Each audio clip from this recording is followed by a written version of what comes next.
Y hay que revisar también lo que está sucediendo en el resto del mundo. Mire, hay cuestiones bien delicadas que hemos estado observando de lo que ha estado pasando particularmente en Ecuador.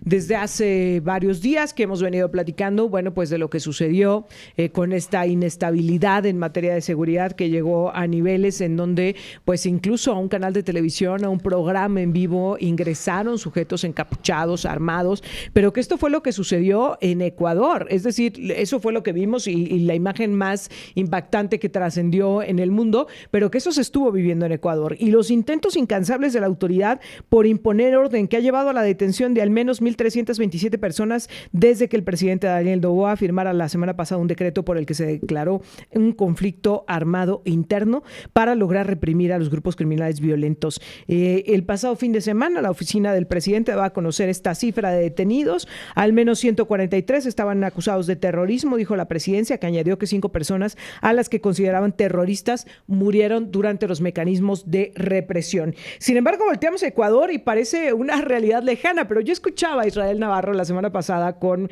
mi compañero Héctor Trejo hablando de los factores que detonaron una situación como esta y pareció un diagnóstico muy cercano a lo que vemos todos los días en este país. Por eso quisimos platicar con él. Israel, ¿cómo estás? Muy buenos días. Hola, ¿qué tal? ¿Cómo estás, mi estimada Erika? Con el gusto de saludarte a ti y al auditorio. Israel, primero cuéntanos, ¿qué está pasando en Ecuador y qué fue lo que lo generó?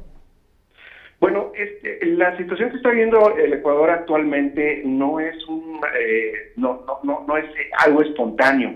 Claro. Es el reflejo de una crisis social que se ha venido gestando en los últimos años, a raíz inclusive de la pandemia, ¿no? Me parece que Ecuador es uno de los países que aún no logra superar todo el rezago que dejó la pandemia.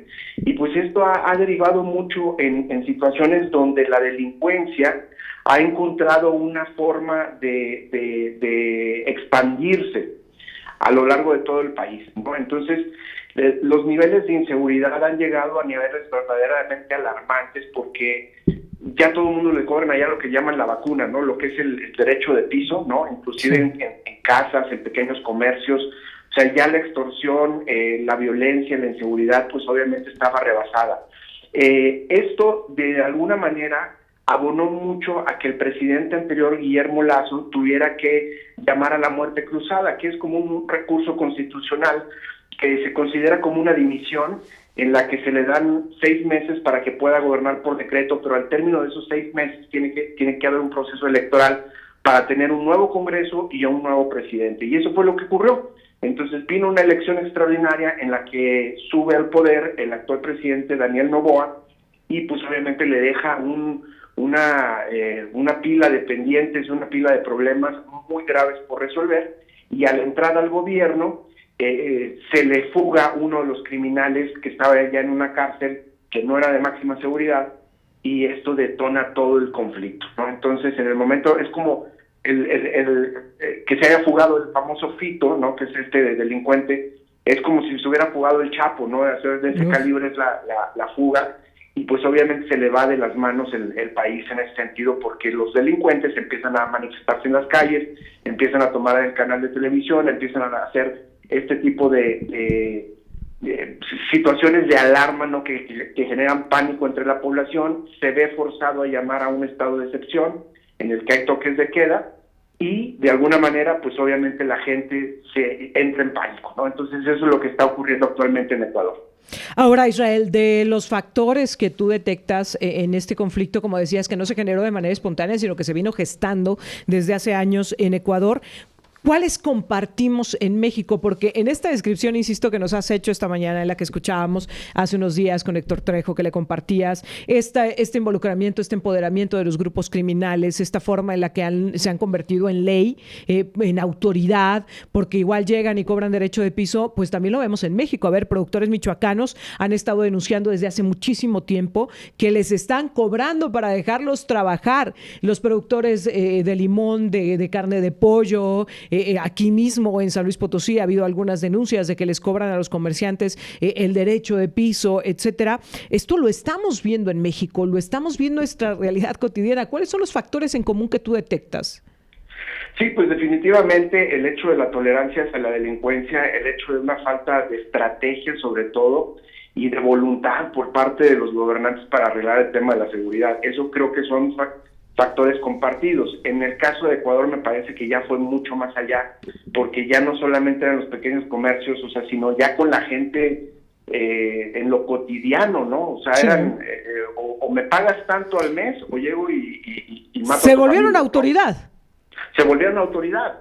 Y ahora, mira, fíjate, hay una cosa que el gobierno de Ecuador se está dando un balazo en un pie, porque está anunciando que va a subir el IVA del 12 al 15%, con la finalidad de recaudar más dinero para poder combatir a la delincuencia. Entonces, el ciudadano ecuatoriano de a pie va a decir, a ver, tu chamba como gobierno es darme seguridad y no lo estás cumpliendo. Ahora me quieres cobrar más para poderme dar algo que se supone me deberías de dar ya.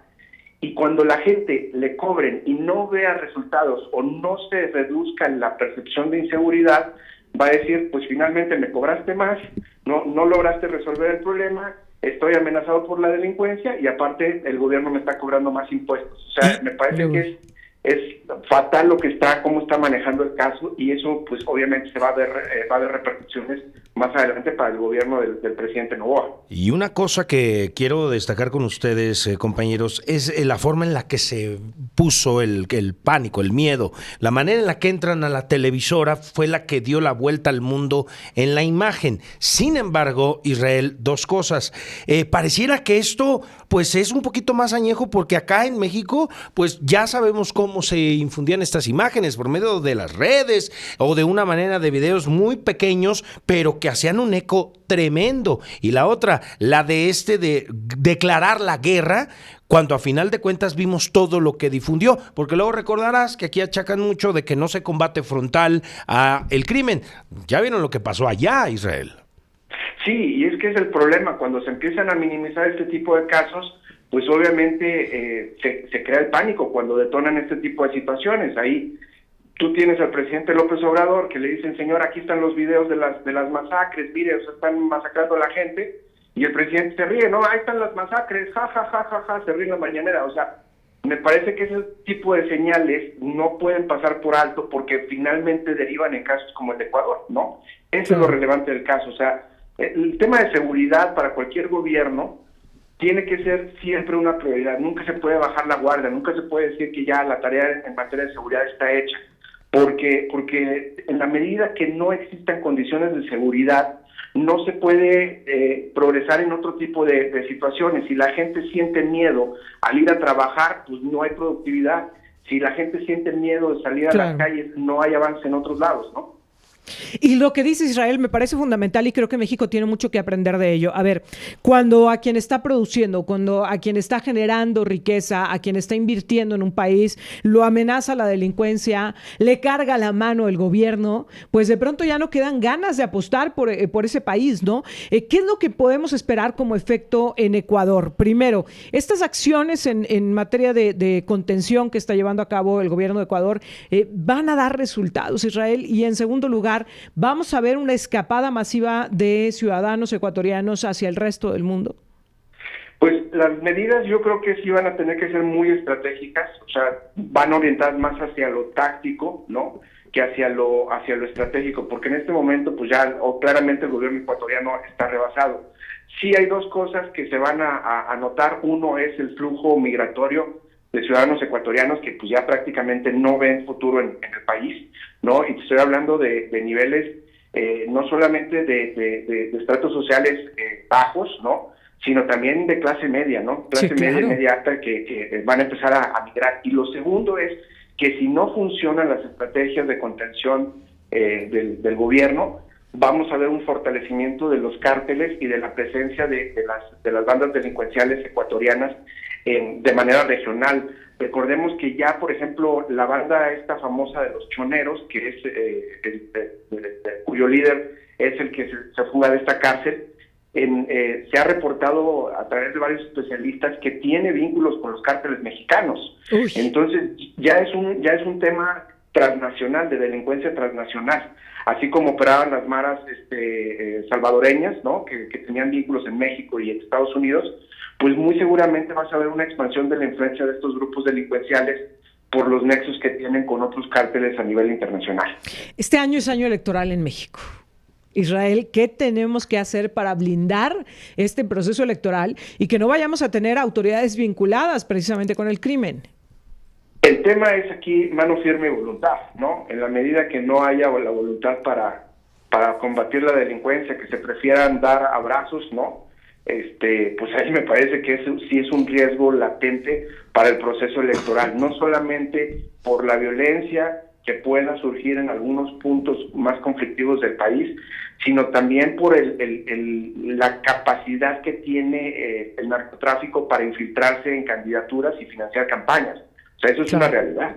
Pero dijiste algo clave. Hay que estar muy pendientes de cómo se llevan a cabo los procesos electorales y que haya sobre todo voluntad de las autoridades para meterle al tema de la seguridad. Y se meten por la buena o por la mala, Israel, porque lo estamos viendo lamentablemente, pues personas vinculadas con el proceso electoral que están siendo asesinadas, incluso personas y representantes de diversidad sexual vinculadas al proceso electoral, pues que están siendo asesinadas, ¿no? Se meten por la mala o por la buena y creo que encuentran una gran área de oportunidad justo en la vulnerabilidad en la que se encuentran las personas que levantan la mano para participar en un proceso electoral. A ver, ¿por qué? No solo por la falta de recursos, sino también por la falta de garantías en materia de seguridad por parte del Estado mexicano.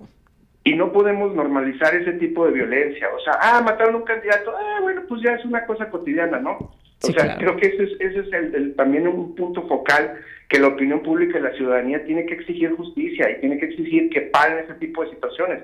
No puede ser nada más que por el hecho de estar en un partido político, militar en un partido político, tener una postura contraria a alguien, pues lleguen y te maten, ¿no? No es posible esto. Pero Israel lo ven como el saldo de elecciones. Dicen, pues son elecciones de nueva cuenta. Esto se ve cada temporada electoral. Pero dijiste algo bien importante. Mientras acá se dice abrazos no balazos, allá se está diciendo son enemigos públicos, es terrorismo. Sí. Porque mucho aquí se hizo eco de que por qué no se está haciendo lo mismo. Entiendo que las condiciones son distintas, Israel, pero caló hondo esas maneras de enfrentar las cosas. No, pues es que ya ahogado el niño, tapar el pozo, ¿no? Ya se les fue de las manos el país. Y ese es el problema. Digo, en México aún ese tipo de violencia no ha sido, digamos, generalizada, sí focalizada en algunas regiones, evidentemente, pero pues dicen, cuando veas las barbas de tu vecino rasurar, pon las tuyas a remojar, ¿no?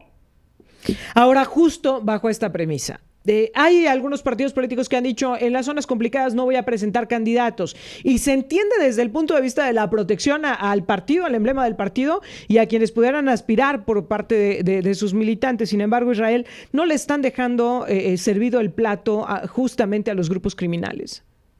Sí, pues evidentemente, ¿no? O sea, en la medida que no podamos blindar esa parte de infiltración del narcotráfico y de la delincuencia en las elecciones, pues me parece que todo está vulnerable. O sea, la democracia está vulnerable. Ese es un problema grave y es un problema de seguridad nacional. O sea, cuando hay una persona vendiendo drogas en las esquinas, ¿no? Eso es un problema de salud pública. Pero cuando ese dinero se utiliza para comprar funcionarios, para comprar candidaturas, para apoyar campañas, para infiltrarlos en el gobierno, ese ya es un problema de seguridad nacional. Evidentemente tenemos un foco rojo grave. Claro. Ahora, hablando precisamente de la estrategia de combate, ¿se corre el riesgo de que este tipo de grupos delictivos pues terminen siendo desplazados hacia nuestro país? Como lo decías, ya tienen vínculos, ya tienen comunicación, ya tienen cercanía, pues que digan, si acá no nos dejan, nos vamos allá, que se fortalezcan los grupos delictivos en México. Sí, pues obviamente pues es toda una red, ¿no? El hecho son posiciones geoestratégicas, o sea, tanto Ecuador como México, dentro del trasiego de drogas de Sudamérica hacia Estados Unidos, pues ocupan dos posiciones fundamentales, ¿no? Tanto en el trasiego de insumos, y también el trasiego de los productos ya terminados, ¿no? Rumbo a Estados Unidos. Estoy hablando específicamente de drogas, ¿no? Desde cocaína, fentanilo, pues evidentemente es eso, y además el tráfico de personas, que ese es otro problema también que no estamos viendo en este momento. Israel, yo te agradezco mucho que nos permitas platicar contigo, dimensionar pues que esto no es un asunto de Ecuador, sino que es un asunto pues que nos tiene que tener muy preocupados pues a todo el mundo, pero particularmente a México en medio de esta coyuntura, ¿no? En medio de estos factores compartidos, en medio de estas historias compartidas, tenemos que poner atención en ello y tenemos que estar muy atentos a la amenaza que se está viviendo en nuestro país y a lo que estamos permitiendo. Justo esta mañana, y no te quiero dejar ir sin platicar al respecto, justo esta mañana el presidente de México está hablando en su rueda de prensa matutina sobre el presunto secuestro de estas 8 colombianas que luego fueron rescatadas en nuestro país y que se dice que estaban en una fiesta de un grupo delictivo y que a raíz de que son rescatadas se habla de que están develando presuntos pues lineamientos que podrían apuntar a la trata de personas en nuestro país, que hoy el gobierno federal se dice sorprendido y dice qué raro porque, a ver, las 8 mujeres habían entrado como turistas, no sospechábamos que eran víctimas de trata, pero que en nuestro país ha habido organizaciones de la sociedad civil que desde hace años, desde hace décadas vienen denunciando que este tipo de cuestiones se presentan y que México ha sido parte de estas cadenas de trasiego de personas en calidad precisamente de trata. ¿Qué es lo que estamos observando, Israel?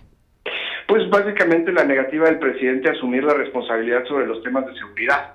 O sea, para el presidente siempre hay una excusa. No, pues es que los muchachos andaban en temas de drogas. No, es que fue Calderón. No, es que o sea, cualquier cosa, pero el presidente es incapaz de reconocer que hay un problema de seguridad y siempre lo va a justificar diciendo estamos atendiendo las causas. Abrazos, no balazos, ¿no? Esa es la política de la administración, pero pues yo sí creería que en esa permisividad también hay complicidad. O sea, no se puede ser tan, quisiera decirlo así, ingenuo, ¿no? En este sentido, y sacudirse los problemas así de encima en lugar de resolverlos. O sea, para el presidente todo se trata de un tema de comunicación, no de resolución de conflictos y problemas, que finalmente esa es la obligación de un mandatario. Claro, incluso dice esta mañana, lo importante es que las encontramos y que están bien. Que porque andaban en una pero fiesta. ¿cuántas personas más no estarán en esa situación en este momento, no? Claro. Pasó con los otros 30 y tantos migrantes que igual los secuestraron y no fue por un tema, sí, las autoridades y todo, pero al final fue porque terminaron pagando el rescate. O sea, ese es el problema. Oye, no además, en el caso de estas mujeres, no estaban en una fiesta por voluntad. Estaban siendo presuntamente víctimas de trata. Sí, las encontraron, qué bueno, pero ¿y luego qué van a hacer para que más mujeres no sean parte de esta cadena? Ahora, eso de están bien, híjole, yo lo podría en tremenda duda, ¿eh? Mujeres que son víctimas de trata no están bien. Y qué bueno que las rescataron, pero no están bien. Lo que tendrá que venir son mecanismos de protección para ellas, de tratamiento para ellas, después de todo lo que han tenido que enfrentar. Y bueno, pues sí me preocupa mucho esta parte de decir, lo importante es que ya las encontramos. Es que ¿saben por qué es peor, Erika, Israel? ¿Saben por qué? Porque en la época de Calderón estaba Genaro García Luna, ya saben, ¿no? Con el crimen, y hoy está preso en Nueva York, en los Estados Unidos. Por eso es peor, Erika. Sí, siempre este argumento de los de antes eran peor. Israel, te agradezco como siempre que nos permitas platicar contigo. ¿Cómo te seguimos en las redes sociales? Pues a través de mi Twitter, @NavarroIsrael, por ahí me pueden seguir. Y en mi TikTok también tengo algunas columnas, Navarro Israel MX en TikTok. Que siempre es muy interesante seguirte y leerte. Gracias, Israel. Gracias.